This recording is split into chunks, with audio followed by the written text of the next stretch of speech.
सरगोधा थाना satellite town की हुदूद में डिकेट एलिफेंट ऑफ कंट्रोल लारी अड्डे के करीब दिन दिहाड़े गेन पॉइंट पर मोटरसाइकिल छीन लिया गया। सरगोधा से बता रहे हैं हमारे ब्यूरो चीफ साजिद शाकिर से। जी साजिद शाकिर बताइएगा।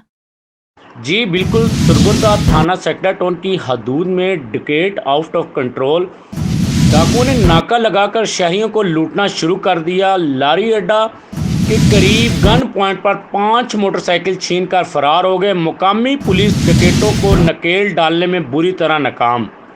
डाकुओं ने पुलिस की नींदें हराम कर दी। मोटरसाइकिल चोरी की सीसीटीवी फुटेज में मंजर आम पर आ गई। पुलिस सीसीटीवी फुटेज होने के बावजूद मुलजमान गिरफ्तार ना कर सकी। एसएचओ थाना सेटेलाइट टाउन क्राइम कंट्रोल करने में बुरी तरह नाकाम।